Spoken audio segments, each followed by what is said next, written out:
A remote farm, torn apart by silent threats, becomes the last haven for a man who never gave up on his land. When all seems lost, a dog saves more than just his owner. The morning breeze carried the scent of damp earth as John Bennett, known to everyone as Benny, opened the wooden windows of his home at Hope Ranch. The sun was beginning to gild the hills of Colorado, illuminating the comforting simplicity of the place he had called home for 50 years. Despite the silence that had accompanied him since childhood, when a raging fever took his hearing, Benny knew how to interpret every vibration of the world around him. That morning, as usual, he pulled on his worn boots and headed to the barn. The cows were already waiting for him, recognizing his steady footsteps on the red earth. With hands calloused by time, he milked each one with the same dedication as always, feeling the vibration of their moos through his touch. The fresh milk would be turned into the cheeses he made every week to sell at the town market. "Good morning, old man," he said quietly to himself, a habit he kept even without hearing his own voice. As he worked, his sharp eyes caught unusual movement on the dirt road leading to the ranch. A sleek black car out of place in the rural landscape approached, kicking up dust. Benny knew that vehicle and its owner well. Michael Norris, a businessman from the big city, who had been showing up for months with offers to buy his land. The car parked near the house, and two men stepped out.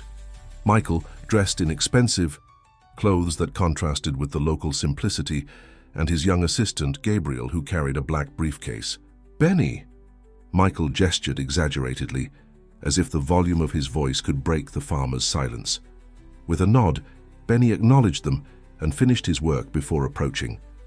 As he drew near, he noticed the calculated smile on the businessman's face. "I brought a new offer. This time you won't refuse," Michael said, articulating his words slowly so Benny could read his lips. The farmer wiped his hands on the cloth he carried in his pocket and motioned for them to come inside. In the simple living room, with antique furniture that told stories of generations, Gabriel spread some papers on the solid wood table. "I'm doubling the amount, Benny," Michael said, after pulling a small notepad from his pocket where he wrote a number followed by many zeros. "This land means a lot to me." Benny studied the paper for a moment, then looked out the window at the fields he knew like the back of his hand. Slowly, he wrote his reply on the same notepad. "This land is not for sale, not for all the money in the world." Michael's expression hardened momentarily before he regained his controlled smile. "You're being stubborn. This ranch is outdated, barely staying afloat. What can a man like you, alone and with your limitation, even do here?" Michael spoke, unaware of how each word vibrated in the air, reaching Benny not through his ears but through his soul. The rancher remained impassive, his steady gaze revealing decades of silent resistance. He was a man of few words, even before losing his hearing, but his eyes spoke volumes. Michael sighed theatrically. He stood, pacing the room and touching the old objects with disdain, as if appraising worthless trinkets. "This region will develop, whether you like it or not. Better to be part of it than get left behind," he insisted, gesturing for Gabriel to show more documents. Benny picked up the notepad again and wrote in firm letters, "I may not hear your words, but I feel your intentions. There's something more behind what you're saying." Michael read the message and his face flushed slightly. With a sharp motion, he tucked the papers back into his briefcase and signaled for Gabriel to follow. "You'll regret this decision," he said, not bothering to articulate clearly this time, knowing Benny couldn't read his lips as he turned to leave. As the car drove away, Benny stayed on the porch, watching the dust settle on the road. Something about Michael's visit unsettled him more than usual. There had been a different urgency in his gestures, a sharper determination in his eyes. Returning to his chores, Benny noticed the fence in the west pasture was damaged. It wasn't the first time this had happened in recent weeks. With a resigned sigh, he grabbed his tools and set off to fix the damage, while the Colorado sun continued its journey across the sky, indifferent to the human conflicts unfolding beneath its light. If you found this story interesting, don't forget to subscribe to our channel and hit like. Let us know which city you're watching from. We'll continue. The old clock on the kitchen wall struck 3 in the afternoon when Benny finished repairing the fence. Sweat dripped down his face as he put the tools away in the small wooden shed. That's when he felt an unusual vibration in the ground. Something, his body, trained by years of silence, immediately recognized as footsteps, light and hesitant. Turning slowly, his eyes met a young woman standing a few feet away. She carried a camera and a notebook. Her face held a mix of curiosity and shyness, and she raised her hand in greeting. "Sorry to show up like this," she said, carefully articulating her words. As she noticed Benny's questioning look, "My name is Caroline Mitchell. I'm a social worker documenting traditional ways of life in the region." Benny pulled a small notebook from his back pocket and wrote, "I don't usually get visitors. Besides Michael Norris and his men, how did you find this place?" Caroline read the note and smiled, writing her reply instead of speaking, sensing it would be easier for Benny. "The folks at the market talked a lot about your cheese. They said you're a guardian of local traditions. Can I see your ranch?" Benny's eyes studied the young woman for a moment. There was a sincerity in her gaze that contrasted with the deceit he saw in Michael. With a nod, he motioned for her to follow. As they walked through the property, Caroline photographed the landscape and took notes. The sunset began painting the sky orange when they reached the small spring that supplied the ranch. Benny wrote, "This water sustains everything you see. My grandfather said it has healing powers." Caroline watched the crystal-clear water bubbling up between the rocks and wrote in response, "Is this spring the reason Michael Norris wants your land so badly?" Benny frowned, surprised by the young woman's insight. He quickly wrote, "How do you know that?" Caroline hesitated before writing, "I'm investigating the impact of big business owners on rural communities. Michael has been buying up a lot of properties in the area. All of them have water sources." The two returned to the house in silence, each lost in their thoughts. In the simple kitchen, Benny poured coffee into agate mugs and cut a piece of his homemade cheese. Caroline took a bite and her eyes lit up with approval. "This is amazing. Now I see why it's so famous at the market," she wrote. The rancher smiled, a rare gesture that softened his weathered face. As they continued their conversation through notes, night fell completely over the ranch. The next morning, Benny woke earlier than usual. He had slept poorly, troubled by restless dreams. As he stepped outside to begin his chores, he immediately sensed something was wrong. His tractor, his only motorized equipment, sat in the middle of the yard, though he was certain he had left it near the barn. He approached cautiously and soon discovered the reason. All the fuel lines had been cut and key parts were missing. A note was pinned to the steering wheel. "Accidents happen when you stand in the way of progress." Benny felt his blood boil. The tractor was essential for the ranch work, and without it, everything would become much harder. As he surveyed the damage, he once again felt a vibration in the ground. This time the footsteps were heavier, determined. Michael Norris approached with a smile on his face without his usual assistant. He wore country clothes in an awkward attempt to look like a simple man, which only emphasized his artificiality in that setting. "Problems with the equipment?" he asked, articulating clearly so Benny could read his lips. "It's hard to keep a ranch running these days, isn't it?" Benny stared at the businessman, anger evident in his eyes. He picked up the note he'd found on the tractor and handed it to Michael, who feigned surprise as he read it. "How unfortunate. It seems you have enemies. Or maybe it's just bad luck." Michael smiled, his eyes cold as steel. "My offer to buy your land still stands. In fact, considering your recent setbacks, I might be generous and raise it a little more." Benny shook his head and pointed toward the ranch exit, his gesture unmistakable. He wanted Michael off his property.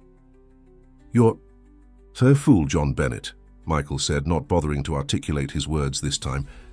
"A deaf fool who doesn't realize he's already lost this battle." As Michael walked away, Benny stood still, staring at the wrecked tractor. His expression, once angry, turned to determination. If Michael wanted war, he wouldn't back down. That land was more than his property. It was his identity, his legacy. With a deep sigh, he started walking toward the tool shed. He'd have to fix what he could and adapt to the rest, as he always had in a life marked by silence and resilience. What Benny didn't notice as he walked away was that Caroline had witnessed the entire scene from afar, her camera capturing every moment of the silent confrontation between the humble rancher and the powerful businessman. The days that followed were filled with hard work for Benny. Without the tractor, he had to return to older methods to keep the ranch running. His already calloused hands now bled by the end of the day. Even so, there was no surrender in his eyes, only a quiet determination that grew stronger in the face of adversity. Caroline had started visiting the ranch more often, helping where she could and documenting Benny's routine. During one of these visits, she brought some parts she managed to find for the tractor, though they weren't enough to fully repair it. "People in town are talking about what's happening here," she said as they shared a simple lunch under the shade of the backyard mango tree. Benny raised his eyebrows in silent question. "Many other small landowners are facing pressure to sell their land," Caroline wrote in her notebook. "But most have given in. You're the only one holding out." The rancher smiled faintly, a gesture Caroline noticed was becoming more frequent in her presence. He wrote, "This land is my voice. If I lose it, what will I have left?" The next morning, Benny woke before dawn to inspect his crops. The sky still held a timid glow when he reached the boundary fence. That's when he noticed something odd, a pile of torn boxes and wood scraps near one of the posts. He approached cautiously, feeling an unusual vibration in the ground. As he cleared the debris, his heart raced. A thin, injured German Shepherd puppy trembled beneath the wreckage.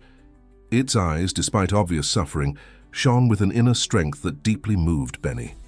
Without hesitation, he wrapped the animal in his shirt and carried it back to the house. The puppy was so light it barely weighed in his arms. Once in the kitchen, he carefully cleaned its wounds and offered water and a bit of warm milk, which the puppy eagerly accepted. "You were abandoned, weren't you, buddy?" "Sigh," murmured Benny, knowing they both shared a form of silence. "I'll call you Thor. You seem as strong as thunder, even though you're so weak right now." Thor, as if understanding, licked the farmer's hand, instantly establishing a bond of trust. Caroline arrived hours later and found Benny asleep on the porch, with Thor curled up in his lap. The puppy perked up at her approach but didn't bark, only watched her curiously. "You found a friend," she said, smiling as Benny woke to the vibration of her footsteps. The farmer nodded and wrote on notes how he'd found Thor. Caroline examined the puppy carefully. "Looks like he was abandoned there on purpose," she wrote. "The wounds are strange, as if someone—" She didn't finish the sentence, but Benny understood. The two exchanged a worried glance. "I'll take some photos of Thor to a vet friend in town," Caroline offered. "And I'll also find out if anyone saw anything strange around here last night." As Caroline took pictures of Thor, who now seemed more alert, her phone buzzed. When she checked the message, her face paled. "I have to go," she wrote hurriedly. "I found out something about Michael Norris. I'll be back tomorrow to explain." Benny watched her leave with a sense of unease. The rest of the day passed slowly, as he split his time between caring for Thor and his chores on the ranch. The puppy, despite his fragile condition, followed Benny everywhere, as if afraid to lose sight of him. The next morning, as he opened the kitchen door, Benny found Caroline waiting with a serious expression. Without a word, she handed him an envelope. Inside were photographs. Michael Norris in secret meetings with city officials, documents being exchanged, money changing hands. And, most disturbing of all, a detailed map of the region with Hope Ranch highlighted in red. "He's planning to build a mineral water company," Caroline had written. "He discovered an underground spring that runs beneath your ranch, the purest in the area." Benny felt the weight of this revelation. Now everything made sense. Michael's insistence, the sabotage, the mounting pressure. "And there's more," Caroline continued. "He got irregular approval for the project by bribing people at City Hall." Benny studied the photos again, his expression hardening. He picked up a pencil and wrote, "What can we do?" Caroline smiled, a determined smile that showed she already had a plan. "I'm going to publish a story about you and this ranch, about your resistance and what I've uncovered about Michael." Thor, who had recovered surprisingly fast in recent days, approached and rested his head on Benny's knee as if offering support. The rancher stroked the animal's fur. now shinier and healthier. "Thanks, buddy," he said quietly. "Seems like our fight is just beginning." Caroline, watching the scene, smiled tenderly. The bond between the man and the animal was palpable, a silent alliance against the challenges ahead. And she was determined to help them, not just as a journalist, but as someone who was beginning to see in Hope Ranch a meaning far greater than she had initially imagined. The Sunday market in town was a festival of colors and aromas. Benny, as he had done for decades, set up his small stall of artisanal cheeses. This time, however, something was different. Thor was with him, alert to every movement around them. The puppy, now visibly stronger, had become inseparable from the farmer. As he arranged his products, Benny noticed curious glances from the other vendors. Normally, people treated him with distant respect, accustomed to his reserved nature. Today, however, there were whispers and subtle nods in his direction. Old Joe, owner of the neighboring stall selling homemade sweets, approached with a newspaper in hand. Without a word, he handed the publication to Benny. On the front page was a photo of him working on the ranch with the headline, "The Silent Resistance, a Deaf Man's Fight Against Corporate Greed." The article, written by Caroline Mitchell, told his story and that of Hope Ranch, revealing Marcelo Nogueira's maneuvers to acquire land in the region and exploit its water resources.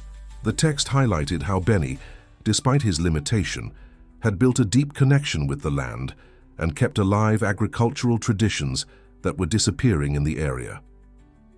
Old Joe squeezed Benny's shoulder in a gesture of solidarity. Other vendors gathered, showing their support. An elderly woman brought him coffee, while a young farmer offered to help fix his damaged tractor. For the first time in a long while, Benny felt truly part of that community. His trembling hands held the newspaper as his eyes welled with restrained emotion. Thor, sensing the commotion around them, stayed alert, positioning himself protectively close to his owner. It was the dog who first noticed the arrival of Gabriel, Marcelo's assistant, who approached the stall hesitantly. Seeing the young man, Benny tensed immediately. Gabriel, however, raised his hands in a peaceful gesture and held out a note. "I need to speak with you in private. I'm not here on Marcelo's orders." Intrigued, Benny nodded. He entrusted his products to Old Joe and followed Gabriel to a quiet cafe on the corner of the square. Thor accompanied them, staying vigilant. At the cafe, Gabriel seemed nervous, constantly looking over his shoulder as if afraid of being watched. "I worked for Michael Norris for 3 years," he wrote, "on a piece of paper. But what he's doing to you and the other small producers has gone too far." Benny watched the young man carefully, searching for signs of deceit in his expression, but found only genuine fear. "Michael found out about Caroline's report," Gabriel continued. "He's furious. He's planning something big against you. I heard him on the phone saying he'd solve the problem once and for all." A chill ran down Benny's spine. He picked up the pencil and wrote, "Why are you telling me this? Why help?" Gabriel took a deep breath before answering. "My grandfather had his land taken by similar methods 10 years ago. He never recovered. From the loss, he passed away last year, bitter and alone." He paused, gathering courage to continue. "And there's something else you need to know about Thor." Benny frowned, quickly glancing at the dog lying at his feet. The animal lifted its head upon hearing its name, eyes alert. "Michael runs a kennel," Gabriel wrote. "He breeds purebred. German shepherds for sale." Thor was the most promising pup from the last litter, but he was born with a white mark on his chest, which is considered a flaw for shows. Michael ordered to get rid of him. Benny's face hardened at the revelation. His eyes, usually calm, now burned with contained anger. Thor, as if sensing his owner's emotion, stood alert. "It wasn't me," Gabriel quickly added. "But I know who did it. And I know they left Thor near your property on purpose. It was a message." Benny took a deep breath, processing the information. Michael's cruelty seemed to have no limits.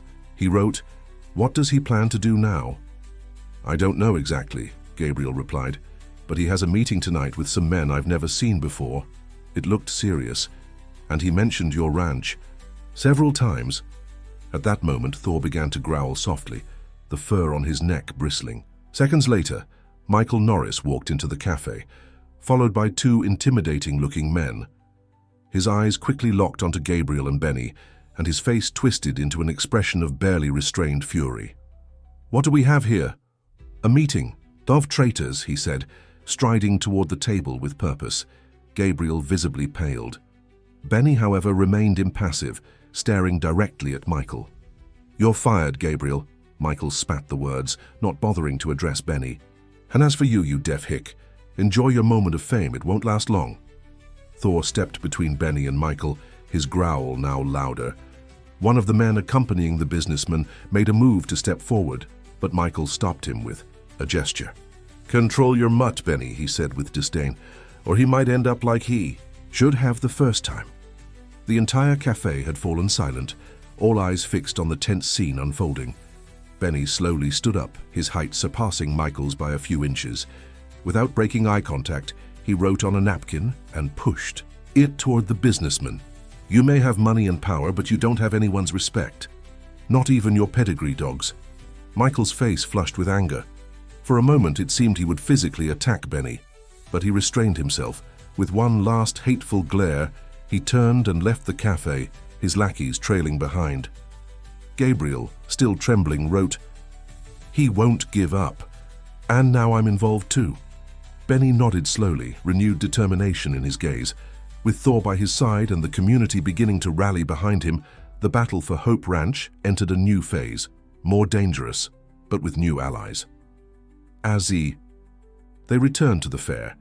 Benny didn't notice the dark car parked on the corner, or the camera recording his movements. The threat was greater than he imagined, and time was running out. If you enjoyed this story, don't forget to subscribe to our channel and hit like. Let us know which city you're watching from. We'll continue. The return of Benny to Hope Ranch after the fair was accompanied by a conflicting sense of victory and apprehension. Caroline's article had awakened the community's awareness, but it had also enraged Michael Norris to the point of making him even more dangerous. As he drove his old pickup truck down the dirt road with Thor sitting alert in the passenger seat, Benny couldn't imagine what he would find at home. The answer came as soon as the ranch appeared on the horizon. A small crowd had gathered in front of his house, vendors, neighbors, people Benny only knew by sight. Among them, Caroline stood out, organizing what seemed to be a kind of collective effort. When the truck stopped, Thor was the first to jump. Out, cautiously investigating the visitors, Caroline approached, smiling. "I brought some friends," she said, speaking clearly. "They want to help." Benny stepped out of the vehicle, surprised and moved by the presence of so many people. Old Joe stepped forward, explaining with gestures and written words that they were there to help him fix the tractor and reinforce the ranch's security. One group was already working on the damaged tractor. Another was setting up an improvised lighting system around the property, and some women had prepared enough food to feed everyone. "Why are they doing this?" Benny wrote to Caroline. "Because your fight is their fight now," she replied. "Michael has hurt too many people here. You're the symbol of resistance." Over the next few hours, Hope Ranch came to life again. The collective effort restored not just the tractor, but also fences, gates, and some roofs that needed repairs. More importantly, a network of solidarity formed, with people committing to take turns monitoring the ranch in shifts, ensuring Benny wouldn't be left unprotected. By dusk, a large table had been set up in the yard in front of the house. Traditional Colorado dishes were plentiful, and the atmosphere was festive. Benny, seated at the head of the table, watched as people talked and laughed. Thor, now more sociable, moved among the guests, affectionately accepting their pets and treats. Gabriel, who had arrived discreetly after the confrontation at the cafe, kept his distance, still unsure of his place in this new dynamic. Benny spotted him and gestured for him to sit beside him. "How are you?" the rancher wrote. Gabriel took a deep breath before answering, "Scared. Michael had my apartment emptied this afternoon. I'm practically on the street." Benny thought for a moment and then wrote, "Stay here, there's an empty room in the back." The young man's eyes widened at the unexpected offer. "Why? After everything I helped Michael do to you?" The rancher smiled faintly and wrote, "Everyone deserves a second chance, and I need all the help I can get." Caroline, who had been watching the interaction from afar, approached with a warm smile. "The photos I took today will be part of my next article," she said, after greeting Gabriel. "The community that endures. What do you think, Benny?" The rancher nodded approvingly, his eyes shining with an emotion he hadn't felt in a long time: hope. As the night wore on, Miss Julia, a white-haired woman respected by all as the guardian of local traditions, called for silence. Using a mix of gestures and written words that Caroline translated, she shared stories about the region, about how the lands of Hope Ranch had always been considered blessed by the elders. "The water that springs here," Miss Julia explained, "it isn't just water, it's life. The elders used to say that whoever drinks from it gains the strength to face any challenge." As she spoke, Benny noticed suspicious movement on the road. Headlights approached slowly, turning off before getting too close. Thor sensed the change in his owner's posture and instantly became alert, ears perked up. Caroline followed Benny's gaze and understood. Discreetly, she signaled some of the stronger men in the group, who positioned themselves strategically. It didn't take long for Michael to appear, accompanied by 4 menacing-looking men. His steps faltered when he saw the gathered crowd, clearly not expecting organized resistance. "What's this, some backwoods party?" he asked with disdain, recovering from his initial surprise. "I just came to check on our friend Benny after our meeting earlier today." Caroline stepped forward, camera in hand. "What a coincidence, Mr. Norris. We're actually documenting the community's support for Benny. Would you like to comment for my next report?" Michael's face hardened, his cold eyes assessing the situation. The presence of witnesses clearly wasn't part of his plan. "Just passing through," he replied curtly. "But remember, this whole show is temporary. Business is like water. It always finds a way no matter the obstacles." Benny stood up, walking slowly until he was face to face with Michael. Thor followed him, staying by his side like a watchful shadow. The silence that settled was heavy with tension. The rancher took a paper and wrote, showing it not just to Michael but holding it up for all to see. "This land is not for sale. It never will be. And now I'm no longer alone." A murmur of approval spread through the crowd. Michael, feeling cornered, took a step back. "This isn't over, Benny," he muttered through clenched teeth. "Not even close."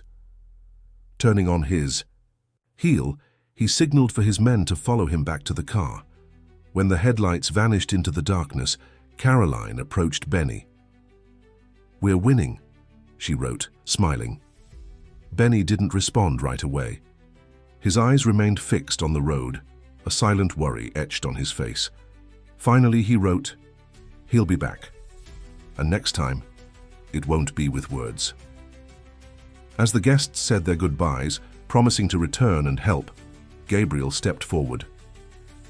"I know, Michael," he wrote. "He doesn't accept defeat. We have to be ready." Benny nodded, thoughtfully stroking Thor's head. The battle for Hope Ranch had taken a new turn.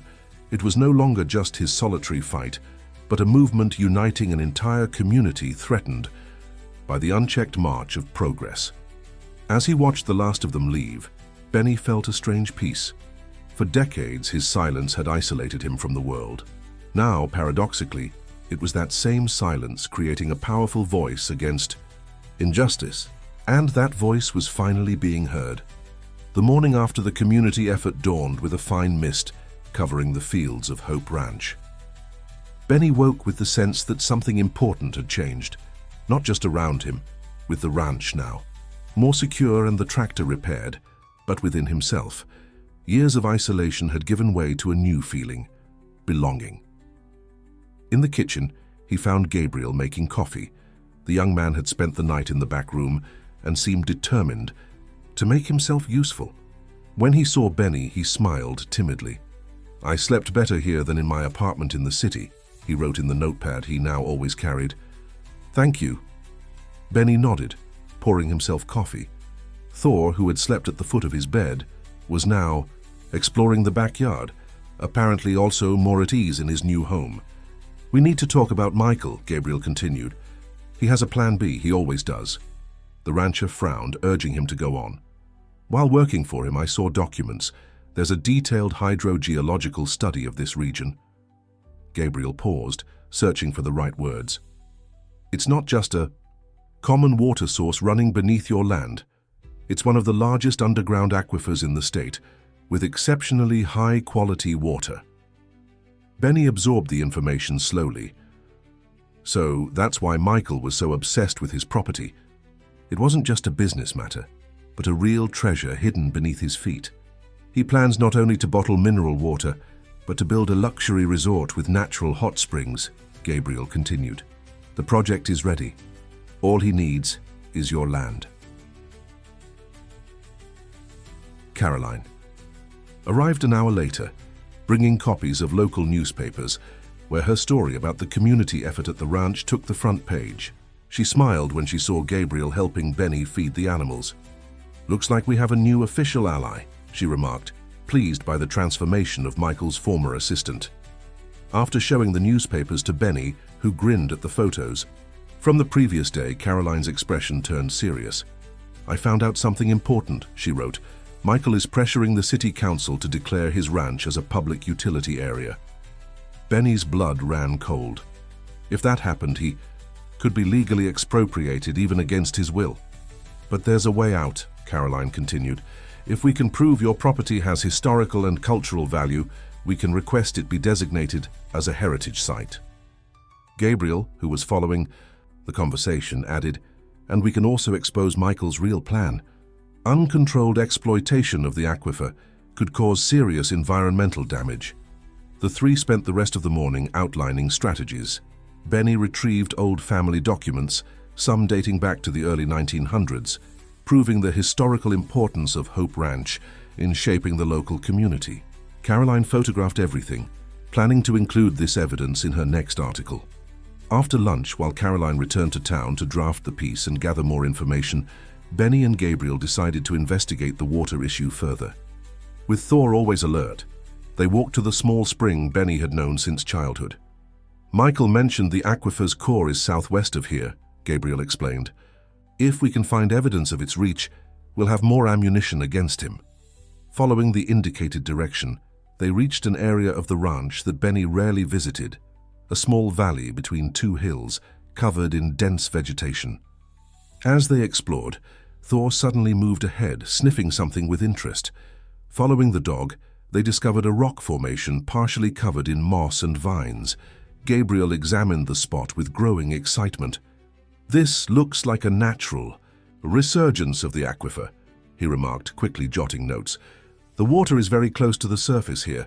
Pushing aside some bushes, they revealed what appeared to be the entrance of a small cave from which a trickle of crystal-clear water emerged. Benny crouched down, touching the water with reverence. There was something familiar about this place, like a distant memory trying to surface. Suddenly, he remembered stories his grandfather used to tell about a sacred place where the water sang beneath the earth. Back then, he had thought it was just a legend, but now, placing his hand on one of the rocks, Benny could feel distinct vibrations, the water flowing through underground channels, creating a melody that only his hands, trained by decades of silence, could interpret. Moved, he wrote to Gabriel, "My grandfather spoke of this place. It's older than our family. The indigenous people who lived here considered it sacred." Gabriel photographed everything with his phone, understanding the significance of the discovery. This could be decisive, Benny. A potential archaeological site with cultural meaning for native peoples would be a major obstacle to Michael's plans. On their way back to the house, they were surprised by a jeep parked in the yard. A middle-aged man wearing a uniform from the Municipal Environmental Department was talking to two assistants. When he saw Benny, the man approached, introducing himself as Richard Mendelsohn, an environmental inspector. Using gestures and written words, he explained that he was there for a routine inspection authorized by the city. The look he exchanged with Gabriel made it clear they both knew there was nothing routine about this visit. It was Michael's first counterattack. "We need to verify if your activities comply with environmental laws," Richard wrote on an official form. "We'll need soil and water samples and to inspect your facilities." Benny remained calm agreeing to the inspection. As the inspectors collected samples and photographed the property, Thor stayed vigilant, watching their every move. "They're looking for any irregularity to use against you," Gabriel wrote discreetly. Michael must have ordered this. Benny nodded, worried but determined.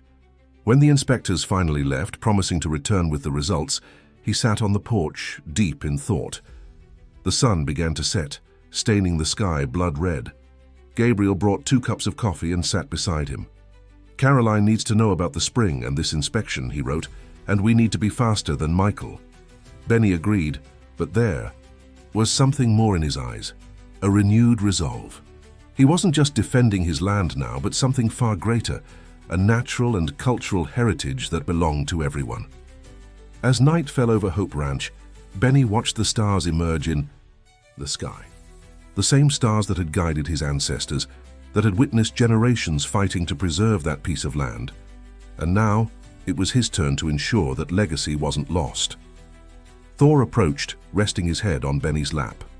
Benny stroked the animal's soft fur, finding comfort in his silent loyalty. Together, man and dog, guardians of a treasure far beyond material wealth, the living memory of a people, and the purity of water that flowed freely deep within the earth. The days that followed were filled with intense activity at Hope Ranch. Caroline published a new article about the discovery of the sacred cave, highlighting its archaeological and cultural value. The piece included statements from experts confirming the importance of the find and questioning any project that might threaten the site. In response, Michael held a press conference presenting himself as an entrepreneur committed to the region's sustainable development. He spoke about job creation, ecotourism, and distributing clean water to underserved communities. His well-rehearsed rhetoric convinced many, especially those from the city who didn't understand the importance of preserving those lands. Benny watched everything with growing concern. Gabriel, who had now become his right-hand man at the ranch, translated the news and helped with the paperwork needed to request the property's designation as a cultural heritage site. "The public hearing will be next week," Caroline informed him during one of her daily visits. Michael managed to fast-track the public utility declaration process. "We need to be prepared." Thor, now fully recovered and displaying the strength and intelligence characteristic of his breed, rarely left Benny's side. The dog had developed his own alert system, specific barks for different situations, which the farmer had learned to interpret through the vibrations he felt. On the morning of the hearing, the ranch received an unexpected visit. Miss Julia, the guardian of local traditions, arrived accompanied by 3 elderly men Benny recognized as leaders of nearby Quilombola communities. "We've come to offer our support," Miss Julia wrote. "The cave you found is part of our history too. Our ancestors considered that water sacred." One of the men, Mr. Jacob, added, "There are old documents in our community, maps showing this land was considered holy ground by our forefathers. We brought them to help with the heritage request." The hearing at the city council was tense from the start. The small room was divided. On one side, Michael's supporters, including some local politicians and business owners. On the other, Benny, his friends from the market, Caroline, Gabriel, Miss Julia, and the Quilombola representatives. Michael presented his project with enthusiasm, showcasing impressive models and economic projections. He spoke about development, progress, and modernity, words that resonated powerfully with the audience.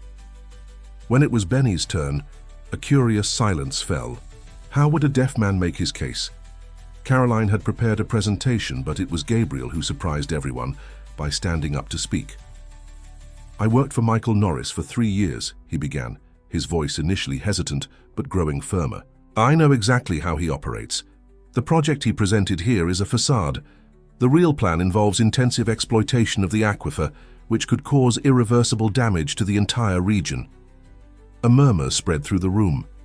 Gabriel continued, revealing internal documents he had copied before leaving his job, exposing glaring discrepancies between the public project and the actual plans. Caroline Mitchell spoke next, presenting her research on the historical significance of Hope Ranch and the recent archaeological discovery. Miss Julia and the Quilombola leaders presented their documents, establishing an ancestral connection to the land. Finally, surprising everyone, Benny stood up. His face showed quiet determination. With slow, precise gestures, he began communicating in sign language, which Gabriel translated for the audience. "I was born on this land, and I intend to spend my last days here," Benny said. "Not out of stubbornness or fear of progress, but because I understand something money can't buy.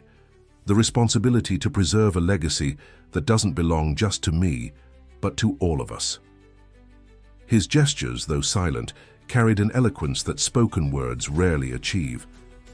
The entire room watched him with respectful attention. "This water flowing beneath my feet has nourished generations.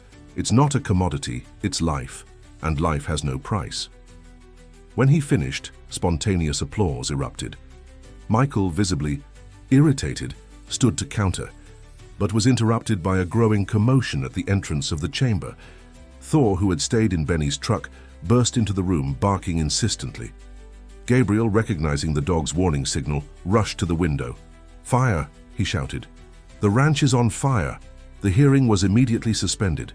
Benny, accompanied by his supporters, rushed to Hope Ranch. From a distance, they could see dark smoke rising into the sky. When they arrived, they found the barn in flames and the fire spreading quickly to the house. The fire department had already been called, but they took a long time to arrive. Meanwhile, a human chain formed spontaneously.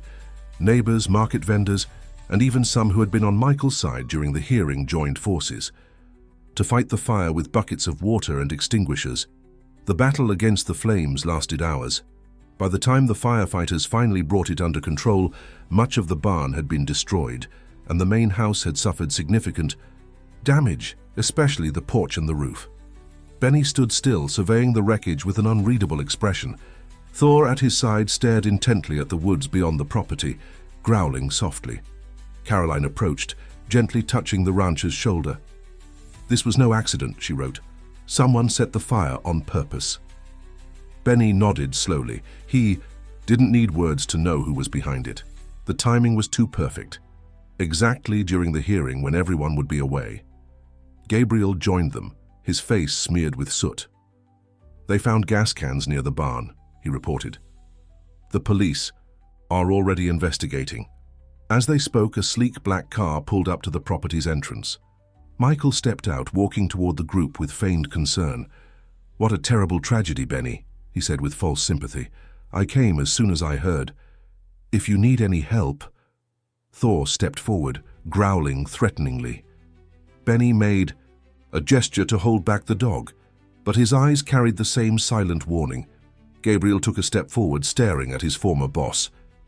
"Aren't you ashamed?" he asked, his voice trembling with anger. "Everyone here knows you had a hand in this." Michael feigned indignation. "Are you accusing me of something, Gabriel? Be careful. Slander is a crime." Caroline, who had stepped away to speak with a police officer, returned with a triumphant expression. "They found witnesses," she announced. "Two men were seen leaving the ranch just before the fire started, and one of them works for you, Mr. Norris." Michael's face paled for a moment, but he quickly regained his composure. "Coincidences happen," he replied coldly. "But if I were you, Benny, I'd reconsider my offer. A damaged house, a destroyed barn, maybe it's a sign it's time to move on." Ignoring Michael, Benny walked slowly to the smoldering ruins of the barn. He knelt and picked up a handful of blackened earth, letting it slip through his fingers. Then he turned and wrote in his notebook, showing it for all to read. "This land will outlive us all. The fire does not destroy it, only renews it." As night fell over Hope Ranch, a silent solidarity took hold. Neighbors brought food and blankets. Some offered temporary shelter, which Benny kindly refused. He would not abandon his land, not even for a night. Caroline, Gabriel, and a few friends set up a makeshift camp in the part of the house that remained intact. Thor stood guard tirelessly, alert at the slightest suspicious noise. Under the starry sky of Colorado, Benny reflected on the path that had led him there. The fire, instead of breaking him, had only strengthened his resolve. And in the darkness, that followed the destruction. One certainty shone brighter than the stars. The final battle for Hope Ranch was about to begin. A week after the fire, Hope Ranch began showing signs of recovery. The barn was being rebuilt with the community's help, and the main house already had a new roof. Thor, ever watchful, accompanied Benny in his daily routine, now more protective than ever. The police investigation into the fire progressed slowly. Witnesses had identified 2 men leaving the property moments before the fire started, and one was confirmed as Michael Norris's private security. However, proving the businessman's direct involvement was proving difficult. Caroline continued her series of reports, now focusing on the arson and Michael's suspicious connections. Public opinion, once divided, was now strongly leaning in Benny's favor. The deaf farmer and his loyal dog had become symbols of resistance against corporate greed. Gabriel, who now managed the social media accounts created for the cause, showed Benny the messages of support pouring in from across the country. People offered financial aid, building materials, and even free legal assistance. "Your story has touched many hearts," Caroline explained over breakfast. "It's no longer just about a ranch. It's about dignity, cultural identity, and environmental preservation." That morning, unexpected news arrived. The National Institute of Historic and Artistic Heritage, IFAN, had decided to urgently evaluate the request to designate Hope Ranch as a protected heritage site, especially after the discovery of the sacred cave and its connection to traditional communities. "This could change everything," Gabriel wrote excitedly. "If we secure the heritage designation before the expropriation decision, Michael will be finished." Benny nodded, feeling renewed hope. With the property designated as cultural heritage, it would be nearly impossible for Michael or anyone else to commercially exploit the area. The chai. News spread quickly.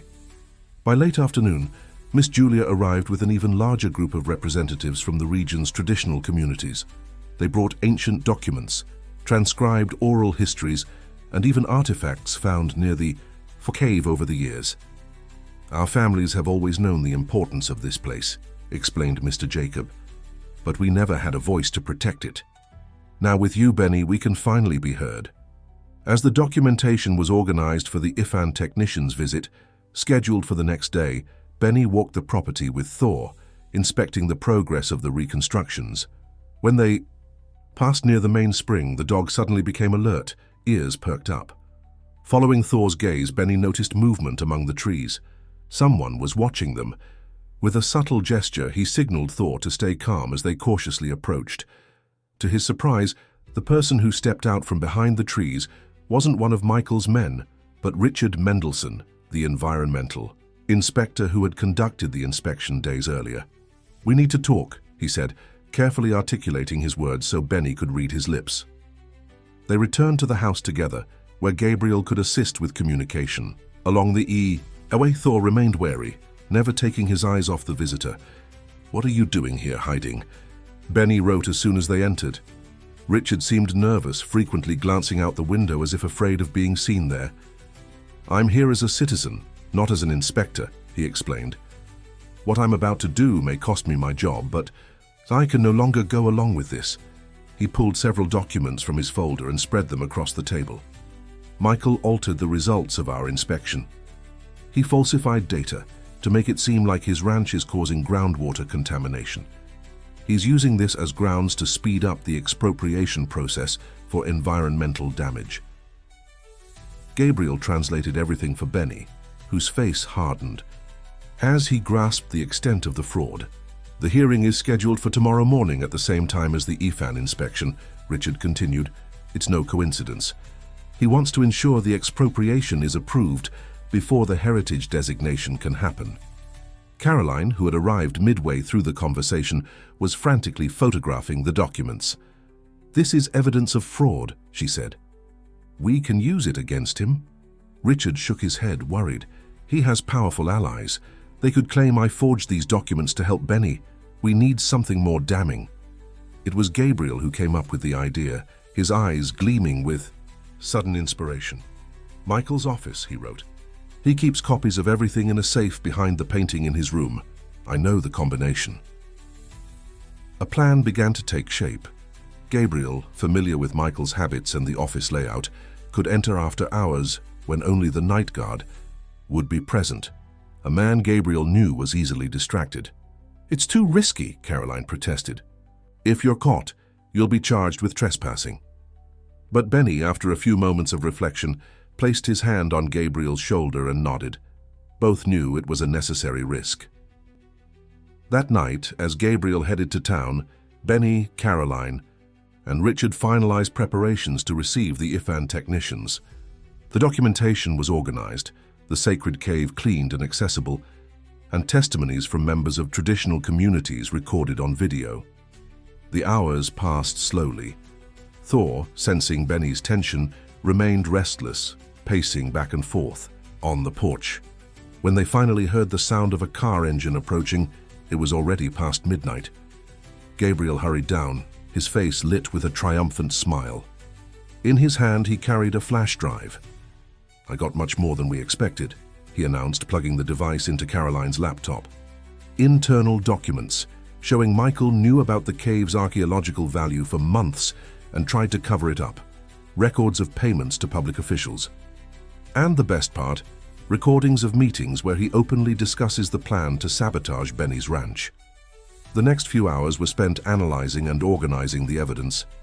Caroline prepared a complete dossier which would be delivered simultaneously to authorities and the press. Richard, risking his career, signed a formal statement exposing the falsification of environmental documents. By dawn, they were exhausted but ready. The plan was simple. While the IFAN technicians conducted their inspection at the ranch, Gabriel and Caroline would go to the hearing at City Hall with the evidence against Michael. The morning brought a light rain that washed the earth and seemed to renew hope. Benny, accompanied by Miss Julia and representatives of the traditional communities, welcomed the IFAN technicians at the ranch entrance. Thor, as always, stayed by, his side now impeccably clean for the important occasion. The inspection began at the main house with its 19th century architecture, then moved to the traditional farming facilities. The technicians were visibly impressed by the authenticity and preservation of the site. When they finally reached the sacred cave, the sky had cleared, and a ray of sunlight illuminated the entrance like a natural spotlight. The crystal-clear water bubbling from the rocks reflected the light, creating a spectacle of tiny rainbows. Miss Julia shared the stories passed down through generations about the healing power of that water. Mr. Jacob pointed out ancient marks on the rocks, which archaeologists had confirmed were indigenous inscriptions. One of the technicians, visibly moved, explained to Benny through gestures and written words that he had rarely seen a place with so many layers of cultural and historical significance. Meanwhile, at the town hall, the hearing about the expropriation began in a tense atmosphere. Michael, confident in his imminent victory, presented the supposed environmental data that proved Benny's ranch was contaminating the aquifer. That's when Caroline and Gabriel entered the room, accompanied by a public prosecutor and journalists from national outlets. "We have evidence of fraud, falsification of public documents, and corruption," announced the prosecutor, interrupting Michael's presentation. "We request the immediate suspension of this hearing." The businessman's face paled as he saw Gabriel. Instantly understanding what had happened, he tried to maintain his composure, claiming it was nothing more than a desperate attempt at defamation. But when the prosecutor began playing the recordings found in the office, where Michael's own voice discussed how to eliminate the deaf man and his dog from the picture, panic overtook his expression. The news spread quickly. As Michael was escorted away to testify, accompanied by his lawyers, the technicians from IFAN concluded their visit to Hope Ranch with a preliminary recommendation in favor of its preservation. Benny received the news of Michael's arrest with surprising calm. There was no joy in his eyes, only the peace of someone who finally sees justice being served.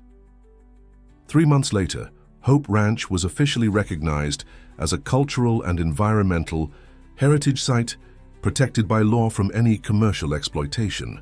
The sacred cave was declared an archaeological site, and a small museum was created to tell the story of the traditional communities and their connection to those waters. Benny, with the help of Gabriel and Caroline, turned part of the ranch into an environmental education center where local children learned about the importance of preservation and the value of traditional knowledge. Thor, now a magnificent adult specimen, remained inseparable from Benny. Together they walked the property every morning, feeling the vibration of the earth beneath their feet, the same land they had fought so hard to protect. On a quiet afternoon, as they watched the sunset from the rebuilt porch, Caroline found Benny smiling serenely. "What are you thinking about?" she wrote. The farmer reflected for a moment before answering. "In silence, he taught me to listen to what truly matters."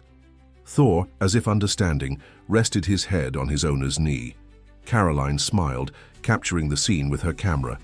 The image of the man who couldn't hear sounds but listened to the voice of the land, and the dog who had been abandoned to die but found his true home, became a symbol of a resilience that went beyond words.